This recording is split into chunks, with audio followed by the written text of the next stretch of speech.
सबसे पहले जो क्वेश्चन होंगे वो किससे जुड़े होंगे, तो वो ऐतिहासिक काल से जुड़े होंगे, जिसमें सबसे पहला प्रश्न क्या है, तो यहाँ आप देख सकते हैं, एक मिनट।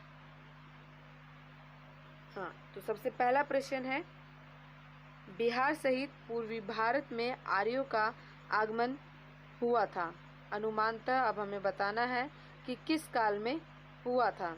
तो यहाँ पर दे रखा है ऋग वैदिक काल, बी ऑप्शन है महाजनपद काल, सी ऑप्शन है उत्तर वैदिक काल और डी ऑप्शन है उपयुक्त में से कोई नहीं। तो आंसर क्या होगा, चलिए आंसर देखते हैं। तो आंसर है ऑप्शन सी, लगभग 800 ईसा पूर्व में हुआ था, यानी उत्तर वैदिक काल में हुआ था। तो आंसर क्या हमारा, ऑप्शन सी। अब देखते हैं प्रश्न नंबर 2, बिहार सहित पूर्वी भारत में आर्यों के विस्तार में सहायक था। तो बताना है कि किसका विस्तार हुआ था, क्या सहायक था। व्यापार का विस्तार हुआ था, ऑप्शन बी है लोहे का उपयोग, ऑप्शन सी है साम्राज्य विस्तार और ऑप्शन डी है कृषि का विस्तार। तो इसका आंसर होगा ऑप्शन बी, लोहे का उपयोग, यानी बिहार सहित पूर्वी भारत में आर्यों के विस्तार में लोहे का उपयोग भी सहायक था।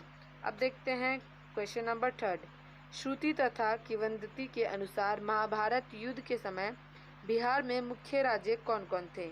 ऑप्शन ए है मगध तथा विदेह, ऑप्शन बी है अंग एवं लिच्छवी, ऑप्शन सी है उपयुक्त ए और बी दोनों और ऑप्शन डी है उपयुक्त में से कोई नहीं। तो आंसर इसका क्या होगा, तो इसका आंसर होगा ऑप्शन सी, यानी ऑप्शन ए और बी दोनों। ऑप्शन ए और बी हमारा क्या है, तो मगध तथा विदेह और अंग एवं लिच्छवी। तो श्रुति तथा किंवदंती के अनुसार महाभारत युद्ध के समय बिहार में मुख्य राज्य कौन कौन थे, तो मगध तथा विदेह और अंग तथा लिच्छवी, ये चारों थे। अब देखते हैं क्वेश्चन नंबर 4, वेद के किस ग्रंथ में बिहार के विदेह राज्य में आर्यों के आगमन तथा निवास का साक्ष्य विवरण मिलता है। आइए इसके ऑप्शन को देखते हैं।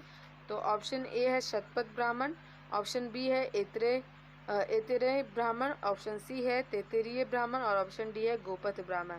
तो इसका आंसर होगा ऑप्शन ए, शतपथ ब्राह्मण। अब देखते हैं क्वेश्चन नंबर 5, तो बिहार का कौन सा प्राचीन राज्य आरंभ में बहुत दिनों तक आर्यावर्त के बाहर था तथा अनार्य जाति के लोगों का आवास स्थल रहा था। तो ऑप्शन ए है तिरहुत, ऑप्शन बी है विदेह, ऑप्शन सी है मगध और ऑप्शन डी है उपयुक्त में से कोई नहीं। तो इसका आंसर क्या होगा, तो इसका आंसर होगा ऑप्शन सी, मगध, यानी बिहार का मगध प्राचीन राज्य आरंभ में बहुत दिनों तक आर्यावर्त के बाहर था तथा अनार्य जाति के लोगों का आवास स्थल बना रहा था। अब देखते हैं क्वेश्चन नंबर 6, बिहार में उपनिषद काल में ब्राह्मण धर्म तथा ज्ञान का महान केंद्र था। तो कौन सा था, ऑप्शन ए है अंग, ऑप्शन बी है लिच्छवी, ऑप्शन सी है विदेह और ऑप्शन डी है मगध। तो इसका आंसर क्या होगा, तो इसका आंसर है ऑप्शन सी, विदेह के राजा जनक प्रसिद्ध दार्शनिक थे। यह राज्य व्याकरण, साहित्य तथा दर्शन शास्त्र का महत्वपूर्ण केंद्र था। तो कौन सा हमारा आंसर होगा, तो ऑप्शन सी, विदेह होगा। अब देखते हैं क्वेश्चन नंबर 7, अथर्ववेद में व्रात्य शब्द का प्रयोग किस राज्य के लोगों के लिए किया गया है। ऑप्शन ए है विदेह, ऑप्शन बी है मगध, ऑप्शन सी है कुरु और ऑप्शन डी है अंग। तो इसका आंसर होगा ऑप्शन बी। ऑप्शन बी क्या है, तो मगध है, यानी बिहार में अथर्ववेद के एक सूक्त में पहली बार मगध का वर्णन मिलता है। तो इसका आंसर क्या होगा, तो इसका आंसर होगा ऑप्शन बी। अब देखते हैं क्वेश्चन नंबर 8, बिहार का कौन सा राज्य उत्तर वैदिक काल का एक महत्वपूर्ण राज्य था। ऑप्शन ए है मगध, ऑप्शन बी है अंग, ऑप्शन सी है वज्जी और ऑप्शन डी है विदेह। तो इसका आंसर आपने देख ही लिया होगा, तो इसका आंसर है ऑप्शन डी, विदेह, यानी बिहार का विदेह राज्य उत्तर वैदिक काल का एक महत्वपूर्ण राज्य था। अब देखते हैं क्वेश्चन नंबर 9, बिहार के भौगोलिक क्षेत्र की चर्चा सर्वप्रथम किस साहित्यिक रचना से मिलती है। ऑप्शन ए है अथर्ववेद, ऑप्शन बी है सामवेद, ऑप्शन सी है वायुपुराण, ऑप्शन डी है शतपथ ब्राह्मण। तो इसका आंसर होगा ऑप्शन डी, यानी शतपथ ब्राह्मण में भौगोलिक क्षेत्र की चर्चा जो है सर्वप्रथम मिलती है बिहार के। अब जो क्वेश्चन बनेगा वो महाजनपद से बनेगा। तो इसका सबसे पहला जो प्रश्न है वो ये है कि 6ठी शताब्दी ईसा पूर्व में भारत में 16 महाजनपदों का उदय हुआ। इनमें कितने महाजनपद वर्तमान बिहार के क्षेत्रों में स्थित थी। ऑप्शन ए है 2, ऑप्शन बी है 3, ऑप्शन सी है 4 और ऑप्शन डी है 5। आइए इसका आंसर देखते हैं। तो इसका आंसर है ऑप्शन बी। 16 महाजनपदों के बारे में जानकारी बौद्ध ग्रंथ अंगुत्तर निकाय से मिलती है। तो इसका आंसर क्या होगा? Option B 3।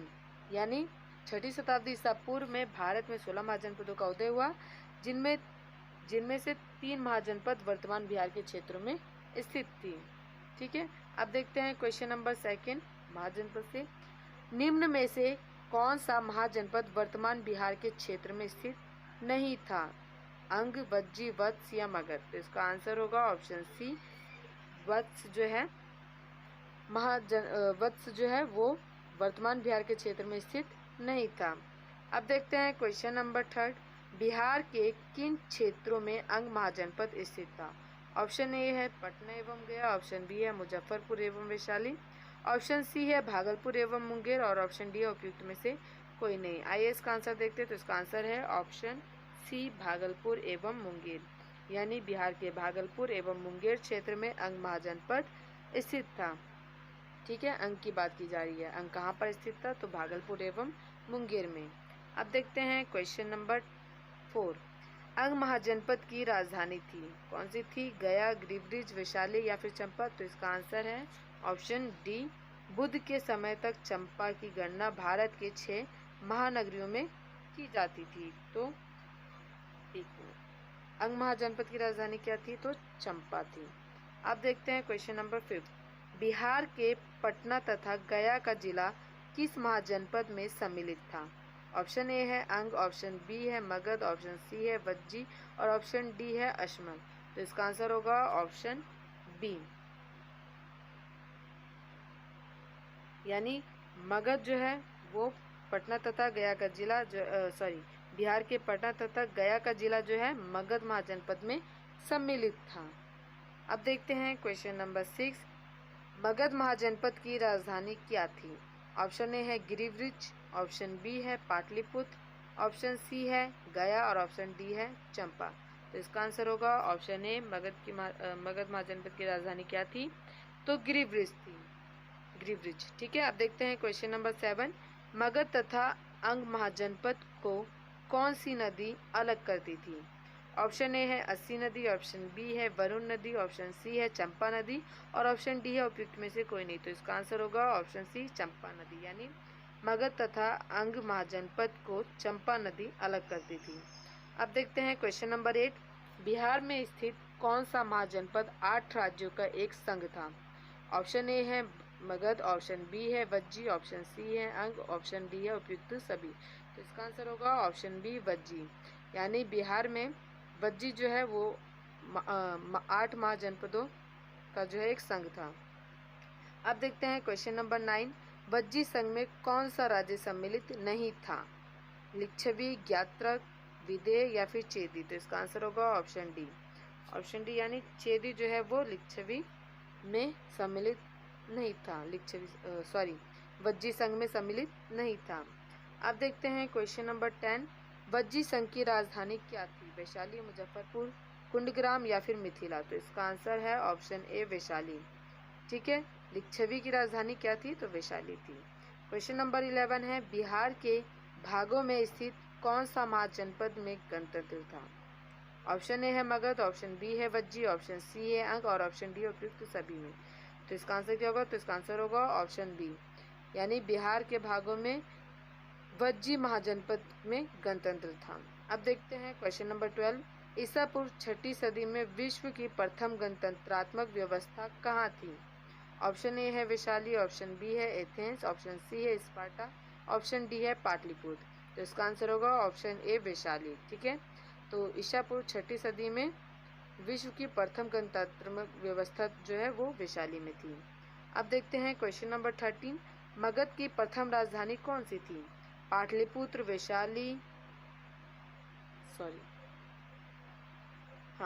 पाटलिपुत्र, वैशाली, गिरिब्रिज या फिर चंपा? तो इसका आंसर होगा ऑप्शन सी गिरिब्रिज। मगध की प्रथम राजधानी कौन सी थी? तो गिरिब्रिज थी। क्वेश्चन नंबर 14 है प्राचीन भारत के 16 महाजनपदों में एक था। ऑप्शन ए है चंपा, ऑप्शन बी है नालंदा, ऑप्शन सी है वैशाली और ऑप्शन डी है अंग। तो इसका आंसर क्या होगा? तो इसका आंसर होगा ऑप्शन डी अंग। प्राचीन भारत के 16 महाजनपदों में से एक अंग भी था। अब देखते हैं क्वेश्चन नंबर 15। महाजनपद युग में पावापुरी किसकी राजधानी थी? ऑप्शन ए मल गणराज्य की, ऑप्शन बी शाक्य गणराज्य की, ऑप्शन सी कोलीय गणराज्य की और ऑप्शन डी इनमें से कोई नहीं। तो इसका आंसर होगा ऑप्शन डी, इनमें से किसी की नहीं। अब देखते हैं, अब जैन धर्म से क्वेश्चन बनेगा। क्वेश्चन नंबर 1 है जैन धर्म का। जैन धर्म के वास्तविक संस्थापक और 24वें एवं अंतिम तीर्थकार महावीर का जन्म कहाँ हुआ था? पावा, लुम्नी, कुंडग्राम या फिर कुशीनारा में? तो इसका आंसर है ऑप्शन सी, कुंडग्राम में हुआ था। महावीर का बचपन का नाम वर्धमान था। ठीक है, तो इसका आंसर क्या होगा? कुंडग्राम। अब देखते हैं क्वेश्चन नंबर 2। महावीर के जन्म स्थल कुंडग्राम बिहार के किस जिले में है? पटना में, वैशाली में, मुंगेर में या फिर चंपारण में? तो इसका आंसर है ऑप्शन बी। महावीर स्वामी का जन्म का वर्ष आमतौर पर 540 ईसा पूर्व माना जाता है। तो इसका आंसर क्या है? तो इसका आंसर है ऑप्शन बी, वैशाली। महावीर के जन्म स्थल कुंडग्राम बिहार के किस जिले में है? तो वैशाली में है। अब देखते हैं क्वेश्चन नंबर 3। महावीर स्वामी के पिता सिद्धार्थ का संबंध था, किससे संबंध था? सारनाथ से, विदेह से, वज्जी संघ से या फिर कपिल वस्तु से? तो इसका आंसर है ऑप्शन सी, सिद्धार्थ वज्जी संघ के एक गणराज्य कुंडग्राम के क्षात्रक क्षत्रिय के प्रमुख थे। तो इसका आंसर है ऑप्शन सी, यानी वज्जी संघ से जो है महावीर स्वामी के पिता सिद्धार्थ का संबंध था। अब देखते हैं क्वेश्चन नंबर 4। महावीर स्वामी की माता त्रिशला विदेह दत्ता राजकुमारी थी, किसकी राजकुमारी थी? लिच्छवी की, सारनाथ की, विदेह की या फिर अंक की? तो इसका आंसर है ऑप्शन ए, लिच्छवी की। त्रिशला लिच्छवी प्रमुख चेटक की बहन थी, इसी वजह से लिच्छवी जो है वो कहाँ की राजकुमारी थी? तो त्रिशला लिच्छवी की राजकुमारी थी। अब देखते हैं क्वेश्चन नंबर 5। महावीर स्वामी ने अपना अंतिम उपदेश दिया था, कहाँ पर दिया था? पावापुरी में, कपिल वस्तु में, वैशाली में या फिर कौशाम्बी में? तो इसका आंसर है ऑप्शन ए, पावापुरी में। पावापुरी बिहार के नालंदा जिला में स्थित है, जहाँ पर महावीर स्वामी ने अपना अंतिम उपदेश दिया था। अब देखते हैं क्वेश्चन नंबर 6। महावीर की मृत्यु कहाँ हुई थी? महावीर की मृत्यु की घटना को निर्वाण कहा जाता है। तो इनकी मृत्यु कहाँ हुई थी? तो वैशाली में, पावापुरी में, विदेह में या फिर राजगृह में? कहाँ हुई थी? तो इसका आंसर है ऑप्शन बी, पावापुरी में। क्वेश्चन नंबर 7 है, प्रथम जैन संगति का आयोजन कहाँ हुआ था? पाटलिपुत्र में, बल्लभी में, वैशाली में या फिर राजगृह में? तो इसका आंसर है ऑप्शन ए, पाटलिपुत्र में। क्वेश्चन नंबर 8 है, प्रथम जैन संगति का आयोजन किसके शासनकाल में हुआ था? चंद्रगुप्त मौर्य के शासनकाल में, अजातशत्रु, अशोक या फिर कनिष्क के शासनकाल में? तो इसका आंसर है ऑप्शन ए, चंद्रगुप्त मौर्य के शासनकाल में प्रथम जैन संगीति का आयोजन हुआ था।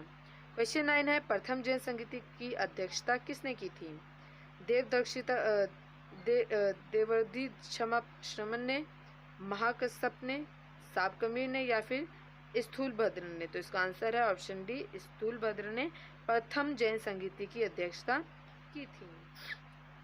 क्वेश्चन नंबर 10 है, प्रथम जैन संगति का आयोजन पाटलिपुत्र में हुआ था, जिसमें कौन से कार्य हुए थे? ऑप्शन ए है, जैन धर्म ग्रंथों को अंतिम रूप से संकलित कर लिपिबद्ध किया गया था। ऑप्शन बी है, जैन धर्म के महत्वपूर्ण 12 अंगों का प्रणयन किया गया एवं जैन धर्म के 2 भागों श्वेतांबर एवं दिगंबर में विभाजन हुआ। और ऑप्शन डी है, उपयुक्त ए और बी दोनों, और ऑप्शन डी है, ना ही एक और ना ही बी। तो इसका आंसर क्या होगा? तो इसका आंसर होगा ऑप्शन बी, यानी जैन जो प्रथम जैन संगीति का आयोजन हुआ था पाटलिपुत्र में, उसमें जैन धर्म के महत्वपूर्ण 12 अंगों का प्रणयन किया गया था और जैन धर्म के 2 भागों श्वेतांबर एवं दिगंबर में विभाजन हुआ था। तो इसका आंसर क्या होगा? तो इसका आंसर होगा ऑप्शन बी। अब देखते हैं क्वेश्चन नंबर 11। जैन धर्म के 12वें तीर्थकर वसु पूजे की जन्म स्थली थी, कहाँ थी? गया में, पटना में, चंपा में या फिर वैशाली में? तो इसका आंसर यहाँ देख ही लिया होगा आपने, ऑप्शन सी, चंपा में। अब क्वेश्चन देखेंगे बौद्ध धर्म से रिलेटेड। बौद्ध धर्म का जो पहला क्वेश्चन है वो ये है कि बौद्ध धर्म के संस्थापक गौतम बुद्ध ने गृह त्याग के उपरांत सर्वप्रथम कहाँ गए थे? उरुवेला गए थे, वैशाली के समीप अलार कलार के आश्रम गए थे, सारनाथ गए थे या उपयुक्त में से कोई नहीं? तो इसका आंसर क्या होगा? तो इसका आंसर होगा ऑप्शन बी, वैशाली के समीप अलार कलार के आश्रम गए थे। यानी बौद्ध धर्म के संस्थापक गौतम बुद्ध गृह त्याग करने के बाद, घर छोड़ने के बाद कहाँ गए थे सर्वप्रथम? तो वैशाली के समीप अलार कलार के आश्रम गए थे। अब देखते हैं question number second. Gautam Buddha को कहाँ कौंडिन्य और 5 ब्राह्मण मिले? कहाँ मिले? उरुवेला में, वैशाली में, पाटलिपुत्र में या सारनाथ में? तो इसका आंसर होगा ऑप्शन ए उरुवेला, जो कि बोध गया में है। क्वेश्चन नंबर थर्ड है, गौतम बुद्ध को ज्ञान की प्राप्ति कहाँ हुआ था? बोध गया में, जरंभिक ग्राम में, कुशीनारा में या फिर सारनाथ में? तो इसका आंसर है ऑप्शन ए बोध गया में गौतम बुद्ध को ज्ञान की प्राप्ति हुई थी। क्वेश्चन नंबर 4 है, गौतम बुद्ध को किस नदी के किनारे ज्ञान की प्राप्ति हुई थी? गंगा, निरंजना, गंडक या फिर सोन नदी? तो किस नदी के किनारे? तो ऑप्शन आंसर है इसका ऑप्शन बी, निरंजना नदी के किनारे।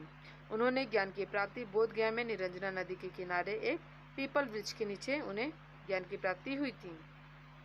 क्वेश्चन नंबर 5 है, राजगृह में आयोजित प्रथम बौद्ध संगति में कौन से कार्य हुए? ऑप्शन ए, बौद्ध धर्म 2 भागों यानी स्थावीर और महासंगिक के रूप में विभाजित हुआ। ऑप्शन बी, बुद्ध की शिक्षाओं का संकलन सूत और विनय पिटक में हुआ। ऑप्शन सी, बौद्ध धर्म 2 भागों यानी हीनयान और महायान संप्रदायों में बढ़ गया। और ऑप्शन डी, उपयुक्त में से कोई नहीं। तो इसका आंसर होगा ऑप्शन बी, प्रथम बौद्ध संगति का आयोजन लगभग 483 ईसा पूर्व में हुआ था। और राजगृह में जो प्रथम बौद्ध संगति का आयोजन हुआ था उसमें क्या कार्य हुआ था? तो उसमें बुद्ध की शिक्षाओं का संकलन सूत और विनय पिटक में हुआ था। क्वेश्चन नंबर 6 है, द्वितीय बौद्ध संगति का आयोजन वैशाली में हुआ। इसमें किए गए कार्य क्या थे? ऑप्शन ए है, बौद्ध धर्म 2 भागों स्थावीर और महासंगिक के रूप में विभाजित हुआ। ऑप्शन बी है, बुद्ध की शिक्षाओं का संकलन सूत और विनय पिटक में हुआ। ऑप्शन सी है, कुछ कठोर नियम बनाए गए और अभिधम पिटक का संकलन हुआ। और ऑप्शन डी है, उपयुक्त में से कोई नहीं। तो इसका आंसर क्या होगा? तो इसका आंसर होगा ऑप्शन ए, द्वितीय बौद्ध संगति का आयोजन 383 ईसा पूर्व में हुआ था। और जो द्वितीय बौद्ध संगति में जो कार्य हुआ था वो क्या हुआ था? तो बौद्ध धर्म 2 भागों स्थावीर और महासंगिक के रूप में विभाजित हुआ था। अब देखते हैं क्वेश्चन नंबर 7, तृतीय बौद्ध संगति का आयोजन पाटलिपुत्र में हुआ। इसमें किए गए कार्य क्या थे? ऑप्शन ए है, बौद्ध धर्म का 2 भागों यानी हीनयान और महायान संप्रदायों में विभाजन। ऑप्शन बी है, बुद्ध की शिक्षाओं का संकलन सूत और विनय पिटक में हुआ। ऑप्शन सी है, बौद्ध धर्म का 2 भागों स्थावीर और महासंगिक के रूप में विभाजन। ऑप्शन डी है, कुछ कठोर नियम बनाए गए तथा अभिधम पिटक का संकलन हुआ। तो इसका आंसर क्या होगा? तो इसका आंसर है ऑप्शन डी, यानी तृतीय बौद्ध संगति में कौन से कार्य हुए थे? तो कुछ कठोर नियम बनाए गए तथा अभिधम पिटक का संकलन हुआ। तृतीय बौद्ध संगति का आयोजन कहाँ हुआ? तो लगभग कब हुआ था? तो लगभग 251 ईसा पूर्व में हुआ था। अब देखते हैं क्वेश्चन नंबर 8, निम्नांकित में किस नगर से महात्मा बुद्ध का घनिष्ठ संबंध रहा? बोध गया से, राजगीर से, वैशाली से या उपयुक्त सभी से? तो इसका आंसर है ऑप्शन डी, उपयुक्त सभी से, यानी बोध गया से भी, राजगीर से भी और वैशाली से भी महात्मा बुद्ध का घनिष्ठ संबंध रहा। अब देखते हैं क्वेश्चन नंबर 9, महात्मा बुद्ध ने पाटलिपुत्र के विनाश के कारणों की भविष्यवाणी की थी, उनमें क्या सम्मिलित थी? बाढ़, अग्नि, आंतरिक कलह या फिर उपयुक्त सभी? तो इसका आंसर है ऑप्शन डी, उपयुक्त सभी। क्वेश्चन नंबर 10 है, बोध गया में महाबोधि मंदिर बनाया गया, जहां ऑप्शन ए है गौतम बुद्ध पैदा हुए थे। ऑप्शन बी है, गौतम बुद्ध को ज्ञान की प्राप्ति हुई थी। ऑप्शन सी है, गौतम बुद्ध ने अपना प्रथम प्रवचन दिया था। और ऑप्शन डी है, गौतम बुद्ध की मृत्यु हुई थी। तो बोध गया में जो महाबोधि मंदिर गया उसका क्या कारण था? महाबोधि मंदिर जो बनाया गया तो उसका कारण था ऑप्शन बी, गौतम बुद्ध को वहाँ ज्ञान की प्राप्ति हुई थी, इस वजह से वहाँ महाबोधि मंदिर बनाया गया। क्वेश्चन नंबर 11 है, प्रसिद्ध बौद्ध सारिपुत्र का जन्म कहाँ हुआ था? नालंदा में, वैशाली में, गया में या फिर पटना में? तो इसका आंसर है ऑप्शन ए, नालंदा में। तो नालंदा में प्रसिद्ध बौद्ध सारिपुत्र का जन्म हुआ था।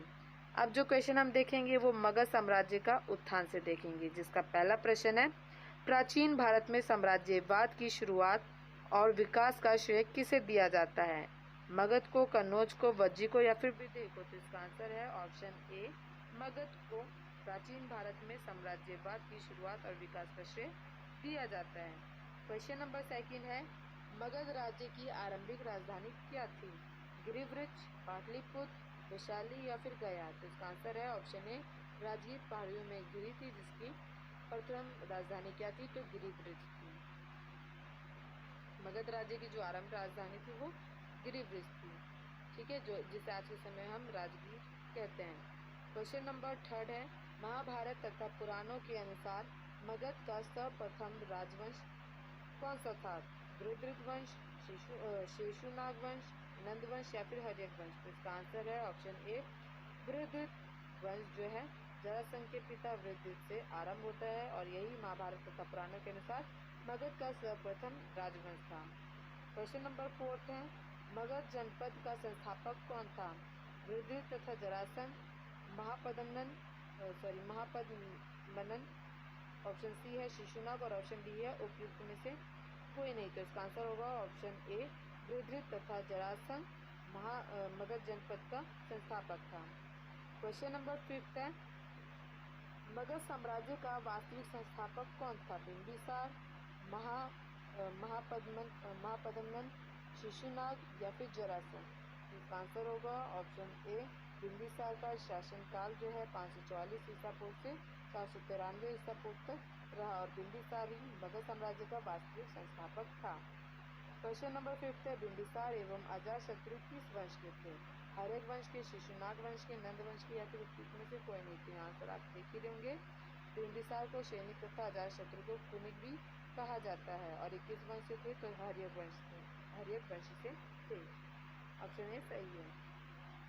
अब देखते हैं क्वेश्चन नंबर 7, मगध साम्राज्य का उत्कर्ष कब प्रारंभ हुआ? जरासंध के शासनकाल में, अजातशत्रु के शासनकाल में, चंद्रगुप्त मौर्य के शासनकाल में या फिर बिंबिसार के शासनकाल में? तो इसका आंसर है ऑप्शन डी, बिंबिसार के शासनकाल में मगध साम्राज्य का उत्कर्ष प्रारंभ हुआ। क्वेश्चन नंबर 8 है, बिंबिसार ने किस राजकुमारी के साथ विवाह किया था? कौशल देवी, चेलना या फिर खेमा या फिर उपयुक्त सभी? तो आंसर है डी, बिंबिसार ने वैवाहिक संबंधों द्वारा अपनी स्थिति जो है सुदृढ़ की थी और कौशल देवी कौशल की, खेमा पंजाब की तथा चेलना वज्जी संघ की राजकुमारी से इन्होंने विवाह किया था। क्वेश्चन नंबर 9 है, बिंबिसार ने ब्रह्मदत्त को पराजित कर कौन सा राज्य जीता था? अंग, कौशल, वज्जी या फिर अवंती? तो इसका आंसर है ऑप्शन ए, अंग। क्वेश्चन नंबर 10 है, हर्यक वंश का दूसरा शासक कौन था? अजातशत्रु, उदयन, नागदशक या फिर शिशुनाग? इसका आंसर है option A, Ajatashatru.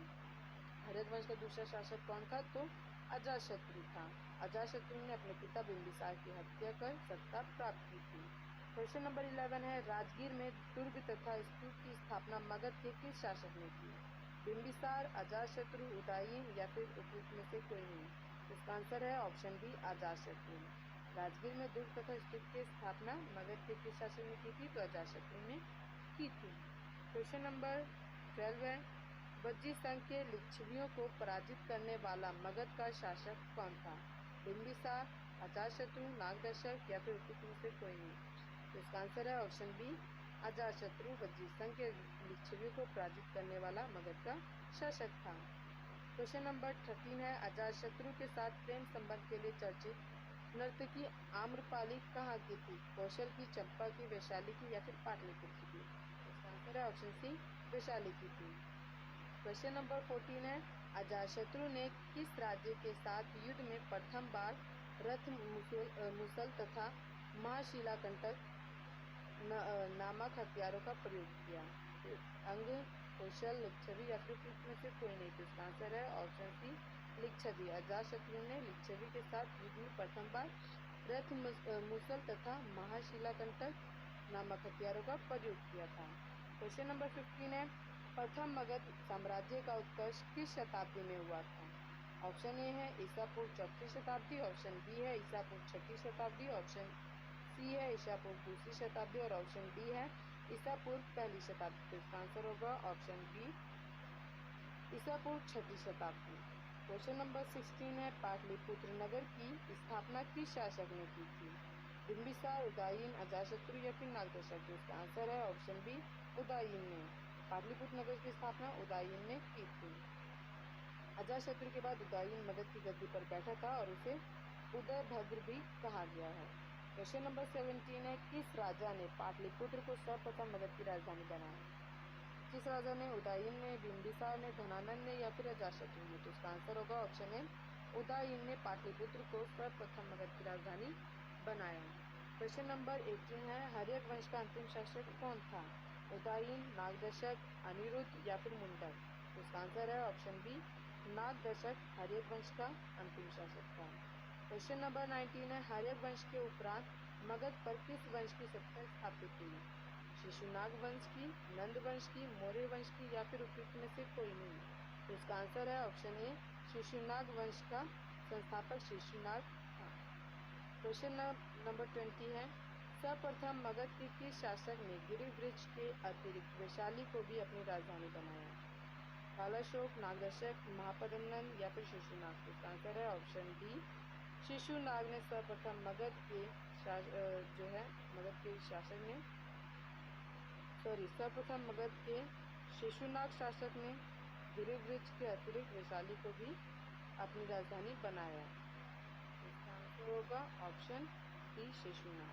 Question number 21 है, किस शासक ने पाटलिपुत्र को पुनः राजधानी बनाया और तब से मगध साम्राज्य की राजधानी पाटलिपुत्र ही रही?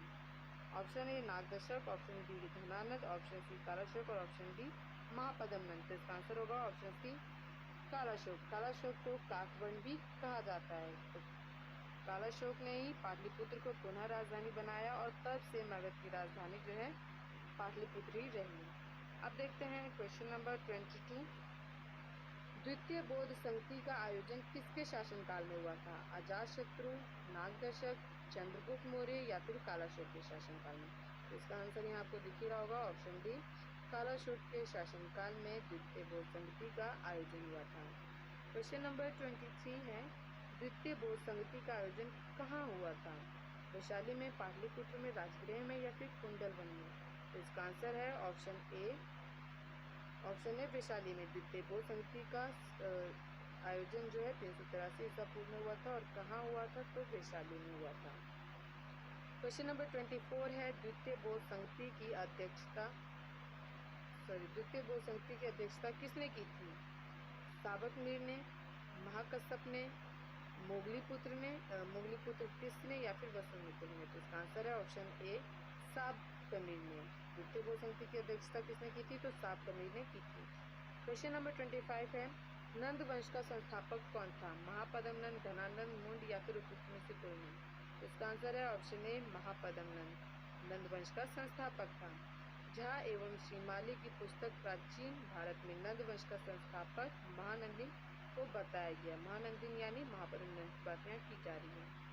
क्वेश्चन नंबर 26 है, मगध के किस शासक को कली का अंश, परशुराम अवतार, क्षत्रियों का नाशक, सर्वक्षत्रातक, एक छत्र और एकराट कहा गया? तो किस शासक को कहा गया? धनानंद को, महापद्मनंद को, अजातशत्रु को या फिर उदयन को? इसका आंसर है ऑप्शन बी, महापद्मनंद को ये सब कहा गया। यह नंद वंश का सर्वाधिक प्रतापी शासक था। कौन? तो महापद्मनंद। क्वेश्चन नंबर 27 है, नंद वंश का अंतिम शासक कौन था? महापद्मनंद, मुंड, धनानंद या फिर कालाशोक? तो इसका आंसर है ऑप्शन सी, धनानंद नंद वंश का अंतिम शासक था। क्वेश्चन नंबर 28 है, प्रथम बौद्ध संधि का आयोजन किसके शासनकाल में हुआ था? बिंबिसार, अजातशत्रु, कालाशोक या फिर धनानंद के शासनकाल में? तो इसका आंसर है ऑप्शन बी, अजातशत्रु के शासनकाल में प्रथम बौद्ध संधि का आयोजन हुआ था। इसका आयोजन लगभग 483 ईसा पूर्व में हुआ था। क्वेश्चन नंबर 29 है, प्रथम बौद्ध संधि का आयोजन कहाँ हुआ था? राजगृह में, पाटलिपुत्र में, वैशाली में या फिर कुंडलवन में? तो इसका आंसर है ऑप्शन ए, राजगृह में प्रथम बौद्ध संधि का आयोजन हुआ था। क्वेश्चन नंबर 30 है, प्रथम बौद्ध संधि की अध्यक्षता किसने की थी? महाकश्यप ने, साबकमीर ने, मोगलीपुत्र टिस्स ने या फिर वसुमित्र ने? तो इसका आंसर है ऑप्शन ए, महाकश्यप ने प्रथम बौद्ध संधि की अध्यक्षता की थी। क्वेश्चन नंबर 31 है, मगध साम्राज्य में कलिंग का विलय सर्वप्रथम किया गया था? तो किसने किया था?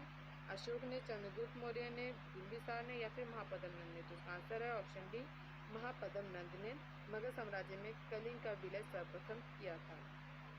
ठीक है, तो इसका आंसर क्या होगा? तो इसका आंसर होगा option B, Mahapadmananda. Question number 32 है, निम्नलिखित में से मगध का कौन सा राजा सिकंदर महान का समकालीन था?